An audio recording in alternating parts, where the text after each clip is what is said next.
India, gown का देश। हर gown अपने आप में एक दुनिया। बेलारी हमारे कहानी का गाउन, जहां जिंदगी धधकती है, हवा में बच्चों की किलकारी और गैयों की आवाज गूंजती है। बारिश के बाद ताजी मिट्टी की खुशबू हवाएं में घुलती है। यहां हम मिलते हैं होरी से, एक किसान जिसके दिल में एक सपना है। होरी की जिंदगी मिट्टी से जुड़ी है। हर सूरज के साथ उम्मीद जगती है। हर सूरज ढलने पर अच्छी फसल के लिए प्रार्थना। वो परंपराओं को मानता है, परिवार की अहमियत को समझता है और मेहनत की ताकत पे यकीन रखता है। लेकिन बेलारी में जिंदगी आसान नहीं है और होरी का सपना बहुत दूर लगता है। होरी के दिल में एक गहरी तमन्ना है। वो एक गाय का सपना देखता है। उसकी दुनिया में ये तरक्की की निशानी है। अपने परिवार के लिए दूध देने वाली। खेत में उसके तन्हाई के समय में एक साथी। होरी के लिए गाय सिर्फ एक जानवर से बढ़कर है। ये इज्जत, सम्मान और सुकून भरी जिंदगी की निशानी है। होरी की पत्नी धनिया भी उसका सपना देखती है। वो उस दिन की कल्पना करते हैं जब उनकी गाय उनके घर में बरकत लाएगी। उनके बच्चे गोबार, सोना और रूपा उनकी बातें सुनते हैं। वो भी उस दिन का सपना देखने लगते हैं जब उनके परिवार के पास अपनी एक गाय होगी। अपने सपने से प्रेरित होरी दिन रात मेहनत करता है। वो अपनी कमाई का एक एक पैसा बचाता है, रिश्तेदारों से उधार लेता है, चाहे यूज कर्ज में डूबे का दुख होता है। आखिरकार वो दिन आ ही जाता है जब वो एक गाय खरीदने लायक हो जाता है। वो घर लौटता है, उसका दिल खुशी से भरा हुआ और उसके साथ एक खूबसूरत गाय। गाय के आने से होरी के घर में कुछ पल की खुशी आती है। परिवार खुशी मनाता है, अपनी नई मिली समृद्धि का जश्न मनाता है। लेकिन उन्हें क्या पता कि उनकी खुशी ज्यादा देर तक नहीं रहेगी, क्योंकि किस्मत को कुछ और ही मंजूर है। गोबार होरी का बेटा नई पीढ़ी का प्रतिनिधित्व करता है। वो गांव की जिंदगी की मुश्किलों से नाखुश है। वो खेत से परे एक अलग जिंदगी चाहता है।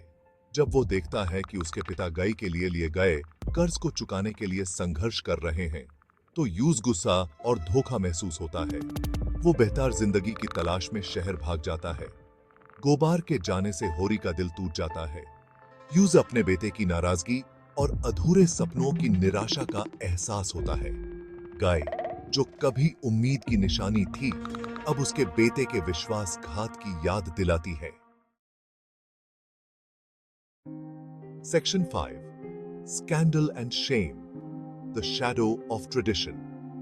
दुख ताब और बढ़ जाता है जब होरी की गाय मर जाती है। अफवाहें फैलती हैं कि होरी पे बुरी नजर है। उसकी बेटी झुनिया एक नीचे जाति के लड़के के साथ मनाही रिश्ते में फंस जाती है। समाज अपनी कठोर परंपराओं से बंधा हुआ उनका बहिष्कार करता है। होरी और धानिया टूट जाते हैं। उन्हें अपमान और सामाजिक अलगाव का सामना करना पड़ता है। होरी का सपना चकनाचूर हो जाता है। वह कर्ज, सामाजिक दबाव और निजी त्रासदियों के चक्र में फंस जाता है। उसका हौसला, जो कभी नहीं टूटता था, अब उसकी बदकिस्मती के बोझ तले दबने लगता है। Section 6, the weight of debt, Hori's desperation. Hori के कर्ज बढ़ते जाते हैं। गांव का साहूकार भोला, एक बेरहम आदमी, उसे लगातार परेशान करता है।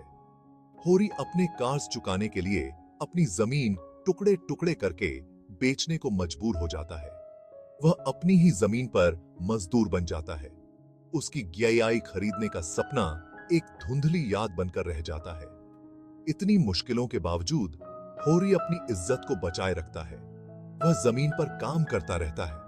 उसका शरीर थका हुआ, लेकिन उसका हौसला नहीं टूटा है।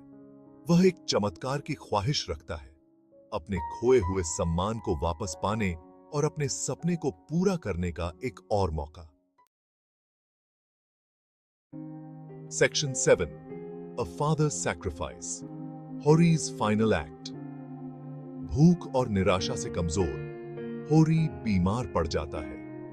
जब वह अपनी मौत के करीब होता है, तो उसके ख्याल उसके अधूरे सपने की ओर जाते हैं। वह अपनी पत्नी से कहता है, उसकी आवाज धीमी होती जा रही है, कि उसकी मौत के बाद उसके नाम पर एक गाय दान कर दे। उसे विश्वास है कि त्याग का यह अंतिम कार्य देवताओं को प्रसन्न करेगा और उसकी आत्मा को शांति मिलेगी।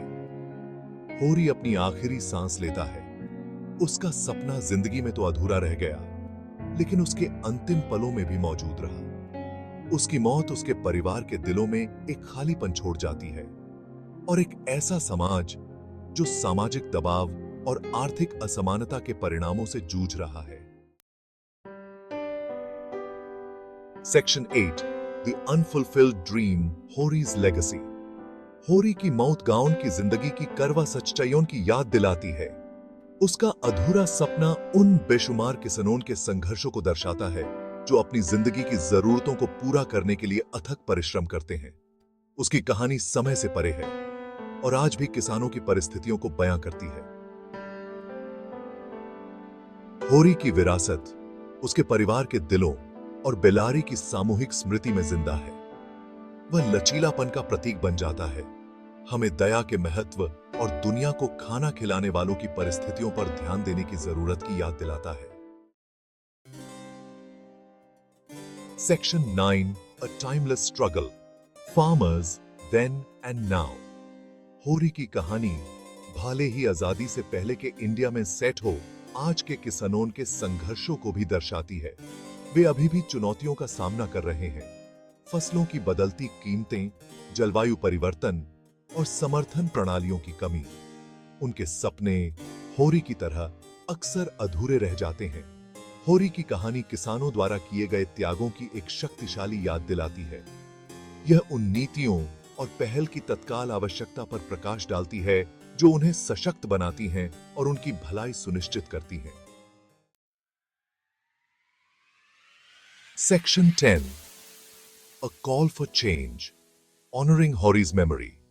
जैसे जैसे हम होरी और उसके अधूरे सपने को याद करते हैं, वैसे ही हमें उन लाखों किसानों को भी याद रखना चाहिए जो उसकी तरह थे।